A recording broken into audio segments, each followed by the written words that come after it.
Thank you for joining me for another installment of listening to the LBJ Tapes, which provide us insight into the president's thinking. Today, we will hear Johnson share his early thoughts in 1966 of General William Westmoreland with Henry Luce, who supported President Johnson. Johnson respected Luce's influence and appreciated his ability to influence public opinion through his publications, particularly regarding the Vietnam War. They sometimes had direct phone conversations to discuss policy matters, like you will hear today, including the Vietnam War. William Westmoreland has been unfairly maligned, in my opinion. You may disagree, but I would like for you to take into account three considerations that must be factored into the evaluation of Westmoreland's generalship during the war. This is not a defense of Westmoreland, but it is an honest recognition of three significant constraints Washington placed upon Westmoreland that few historians acknowledge. These constraints hamstrung the U.S. effort and violated military science principles. First, the record is clear that Westmoreland, and in fact many senior civilian and military officials in the war, wanted to place ground troops in Laos to block the Ho Chi Minh Trail. Consider this: failure to place ground troops in Laos to contest the North Vietnamese invasion of South Vietnam through the Ho Chi Minh Trail neglected a standard military science principle: isolation. This military science principle of isolation is a common strategy and tactic. It is mentioned 29 times in the U.S. Army's operational manual, and it is addressed in the joint manuals. But Washington's political constraints denied the U.S. Army from fighting in Laos. It is the World War II equivalent of telling the U.S. Army to defeat Germany but avoid a land invasion of France and Germany. Now, I do not argue that blocking the Ho Chi Minh Trail would have won the war. I do argue vigorously in my video, How the U.S. Fought the Wrong Conflict, that without trying to isolate the enemy through a blockade in Laos, the U.S. could never have won the war. I don't advocate the Vietnam War, but if you're going to fight it, military theory requires ground troops in Laos. Op Plan El Paso was the final and most refined plan for blocking the trail. Westmoreland, rejected in his recommendations, famously joked, "I'd like to go to Chapon, but I haven't got the tickets." While blockading the trail is a defensive measure, remember that it is the measure that General Ridgway successfully employed in Korea to finally stop the Chinese invasions south. For years, there had been a seesaw battle in Korea until Ridgway built defenses tied to terrain across the Korean peninsula, essentially a strategic defense, and forced the end of the war. During the Vietnam War, it is frankly criminal that the enemy at the time was allowed to build this trail system inside Laos that contained frequent supply bunkers, storage areas, barracks, hospitals, command and control facilities, and 50,000 troops maintaining the trail. So bottom line, Westmoreland was severely constrained and was prevented from employing standard military principles which he advocated. Secondly, as we know, Westmoreland advocated invading North Vietnam, taking the fight to the enemy. That's how wars are won. But also, as we know, Johnson was fearful of Chinese invasion. The U.S. administration believed that such an escalation of the war would draw communist China into it, and so would not allow an invasion north.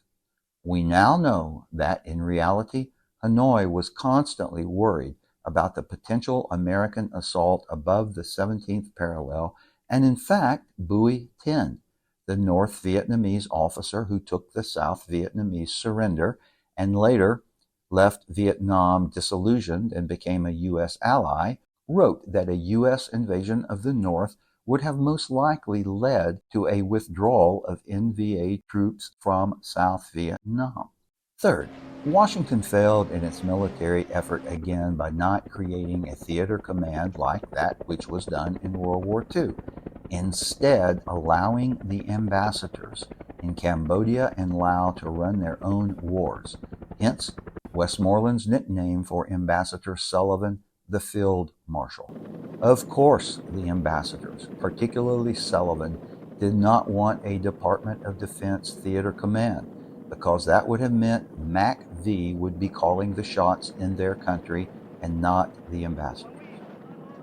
Ultimately, the trauma of the Tet Offensive, followed by abandoning South Vietnam to the north, distorted the American perception of General Westmoreland.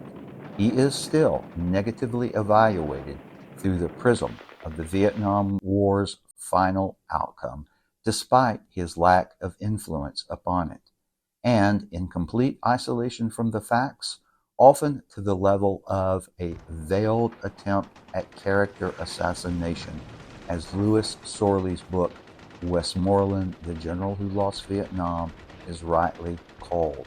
Westmoreland fell victim to an often occurring situation in which authors tried to describe a complex phenomenon by giving simple answers. Hence, just as victory has its heroes, defeat must have its villains. America lost the war in Vietnam and needed someone to focus its anger at. Thus, Westmoreland became a convenient scapegoat. And now, the conversation.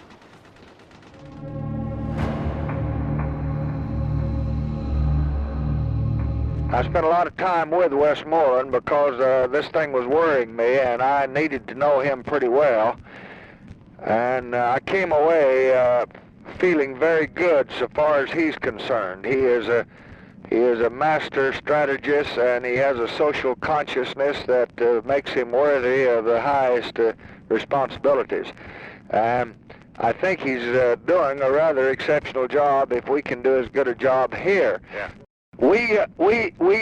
Westmoreland feels, and we don't dare mention his optimism because we've been burnt by some of McNamara's previous optimism. Right. But Westmoreland thinks that he is getting on top of it, and he killed from January the 10th through February the 12th when we were out there, he killed 5,800. He wounded about 15,000 more. Yeah. He doesn't think that they can take many months at 20,000 a month. Yeah. But these folks here are wanting to pass some kind of a resolution. They're making speeches implying they want to put on some amendment to say that, well, we are for what you've done, but don't escalate. Well, now, when Westmoreland asked me for additional men to come in a hurry, I have to give him what I think is prudent and what I can, and of course that does involve escalation. Yeah. And I've got the snipers all over the place, and they don't really understand it, but they're giving us the devil. Yeah, I can see that. Well, I think that the right answer to that, and one is that you have that since you're not going to just hand over the territory to the guerrillas and so on, the most economical way of doing it in lies is to do it as fast as possible. That's what we're doing. Yeah. And that means more firepower in a shorter time is more economical than extending the firepower over a much longer period. See what I mean? I sure do. That's his theory. Well, I think that's the kind of I think that's right in almost any kind of human situation. Well, Henry, we just moved. He's going to do something. The tape abruptly ends, but I'd like to close with a quick note on Bui Tin.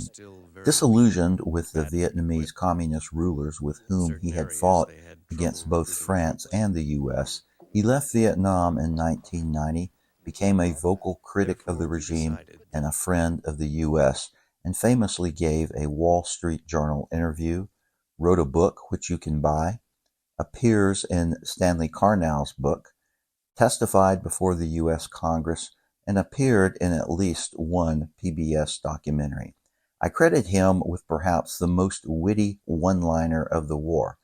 I paraphrase, but when he took the South Vietnamese surrender, the South Vietnamese president said to him, I surrender my authority over South Vietnam to you. Bui replied, you possess no authority to surrender. His book and interviews give good insights into North Vietnamese thinking, and know what he said in this Wall Street Journal interview?